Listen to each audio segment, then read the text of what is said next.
आइए अब हम इसको एक एग्जाम्पल के द्वारा समझते हैं, जिसमें हम दो वेरिएबल्स लेंगे और उन दोनों की वेरिएबल्स की वैल्यूज को तीसरे वेरिएबल में स्टोर करेंगे। देखिए हमारे पास यहाँ पे एक एग्जाम्पल दिया गया है जिसमें हम तीन वेरिएबल्स का जोड़ देखेंगे। सबसे पहली स्टेटमेंट देखें तो हमने हेडर फाइल इंक्लूड की stdio.h, उसके पश्चात void main ब्लॉक को ओपन किया अर्थात मेन फंक्शन को ओपन किया। यहाँ पे ये मेन फंक्शन को ओपन करने के पश्चात ही सबसे पहली स्टेटमेंट है इंटीजर ABC। इसका अर्थ ये है कि हमने एक साथ तीन वेरिएबल डिक्लेयर किए हैं, तीनों की डेटा टाइप इंटीजर है। उसके पश्चात हमने A में वैल्यू स्टोर की है 10, B में वैल्यू स्टोर की है 20। यदि आप यहाँ ध्यान से देखें तो राइट हैंड साइड की जो वैल्यू रहती है वो लेफ्ट हैंड साइड वाले वेरिएबल्स में ट्रांसफर की जाती हैं। तो इसका अर्थ ये है कि 10 को स्टोर किया जा रहा है A में और 20 को स्टोर किया जा रहा है B में। इसी प्रकार से नेक्स्ट जो लाइन है हमारे पास C equal to A plus B। फिर से ध्यान रखिए राइट हैंड साइड की एग्जीक्यूशन पहले होती है, तो यहाँ पे A प्लस B, क्योंकि A में 10 है और B में 20 है, इन दोनों को जोड़ा जाएगा पहले, फिर जो आउटपुट आएगी उसको C में ट्रांसफर किया जाएगा अर्थात 30। C इक्वल टू 30 रहेगा। तो इस प्रकार से C आपके पास कंप्यूटर में स्टोर किया जाएगा जिसकी वैल्यू होगी 30, जो कि इन दोनों A और B का जोड़ है। अब इन सब स्टेटमेंट्स में से मुख्य स्टेटमेंट प्रिंट एफ, यदि आप इसको ध्यान से देखें तो थोड़ी सी अलग ये स्टेटमेंट है। इसमें हम मैसेज के साथ कुछ और चीजों का भी प्रयोग कर रहे हैं, जैसे हमारे पास एक %d है यहाँ पे और यहाँ एक C है। C जो हमारा वेरिएबल को रिप्रेजेंट करता है और %d जो हमारे पास है प्लेस होल्डर को रिप्रेजेंट करता है।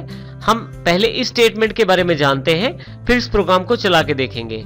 यदि हम यहाँ ध्यान से देखें तो हमारे पास जो प्रिंटफ स्टेटमेंट कुछ ऐसी है, डबल कोट्स जब शुरू करते हैं उसके पश्चात value of C equal to %d, double quotes यहाँ पे क्लोज करते हैं, फिर कोमा डाल के C डाल देते हैं, उसके पश्चात हम इस स्टेटमेंट को क्लोज कर देते हैं। जब आप ये स्टेटमेंट लिखते हैं आपके पास आउटपुट कुछ इस प्रकार की आती है, value of C equal to 30। यदि आप यहाँ पे इक्वल से पहले वाला सारा मैसेज देखें तो एज इट इज है जैसा आपने लिखा है वैल्यू ऑफ C इक्वल, ये बिल्कुल वैसे है, परंतु यहाँ %d था जहाँ पे वहां पे 30 आ गया है।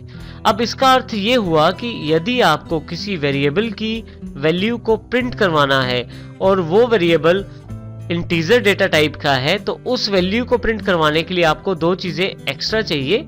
एक तो आपको %d जो ये जानकारी देता है कि वैल्यू कहाँ प्रिंट करवाई जाए।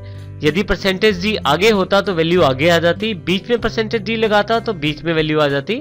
क्योंकि ये %d सबसे लास्ट में है तो इस कारण से वैल्यू जो है वो 30 सबसे लास्ट में प्रिंट हुई है यहाँ पे। और दूसरी जो सबसे इंपॉर्टेंट चीज है वो है उस वेरिएबल का नाम जिसकी वैल्यू हम प्रिंट करवाना चाहते हैं। जैसे कोमा डाल के जो मैंने C लिखा है, ये C वेरिएबल है और इसे डबल कोट से बाहर लगाया गया है। ध्यान दें आप, डबल कोट के बाद कोमा लगाने के पश्चात इसे लगाया गया है। यहाँ पे C वेरिएबल है और ये अंदर जो C है ये एक मैसेज के रूप में है। इस C की वैल्यू, वेरिएबल की वैल्यू को %d के साथ रिप्लेस कर दिया जाएगा। यदि आप यहाँ देखें तो वैल्यू ऑफ C 30 इसीलिए आ रहा है क्योंकि %d की जगह उस वेरिएबल की वैल्यू प्रिंट करवाई गई है जो वेरिएबल हमने printf में लिया है। इसको यदि हम दूसरे एग्जांपल से समझे तो आप ये स्टेटमेंट देखें, इसमें हमने %d पहले लगा दिया है, %d is a value of C। ये हमारी एक मैसेज है, प्रिंटिंग मैसेज है और कोमा डाल के हमने C डाल दिया है। अब यहाँ यदि आप ध्यान दें तो C की जो वैल्यू है वो %d जो प्लेस होल्डर है उसको रिप्लेस करेगी। तो इसका अर्थ ये हुआ कि %d जो है वो केवल उस स्थान की जानकारी देता है जहां पे वैल्यू प्रिंट करवाई जाए और साथ में ये जानकारी देता है कि ये जो वैल्यू है वो इंटीजर डेटा टाइप की है। वैल्यू कौन सी प्रिंट करवाई जाए या किस वेरिएबल की वैल्यू प्रिंट करवाई जाए वो आपको कोमा लगाने के पश्चात बताना होता है, जैसे मैंने C बताया है।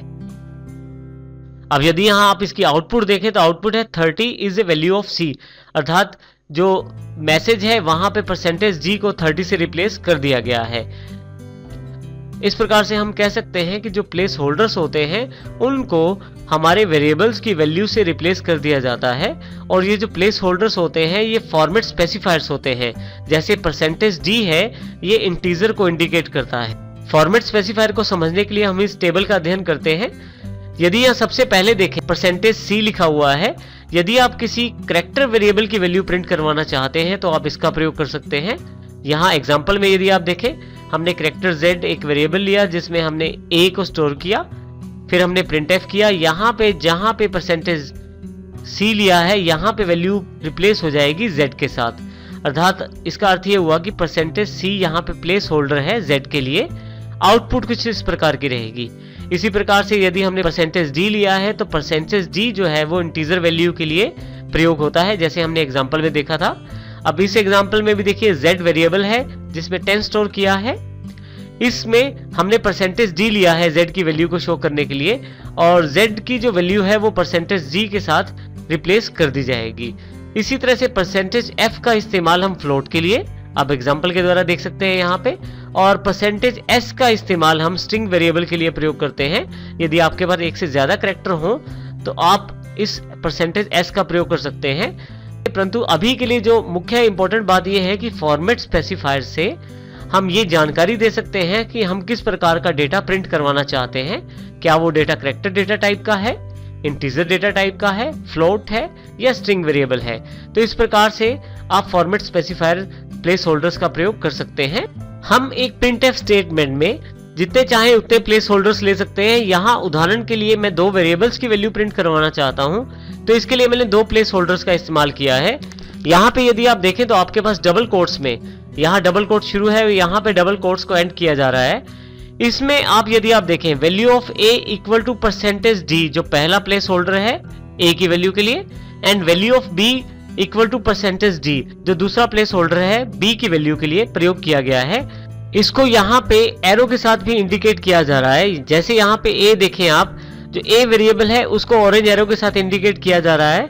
देखें a जो वेरिएबल है इसकी वैल्यू पहले वाले प्लेस होल्डर से रिप्लेस की जा रही है, क्योंकि यहाँ पे a पहले स्थान पे है और इसको पहले प्लेस होल्डर से ही रिप्लेस किया जाएगा। यदि आप आउटपुट भी देखें तो value of a equal to 10 है, जिसपे a की वैल्यू 10 है। और इसी तरह से यदि आप ब्लू एरोस को देखें तो ये जो है b की वैल्यू को रिप्रेजेंट करते हैं जो दूसरे प्लेस होल्डर को रिप्लेस करेगी।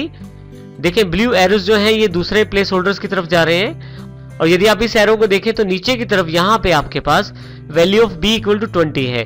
तो पूरा मैसेज वही है, केवल जो प्लेस होल्डर्स हैं उनको ओरिजिनल वेरिएबल्स की वैल्यू के साथ रिप्लेस कर दिया गया है।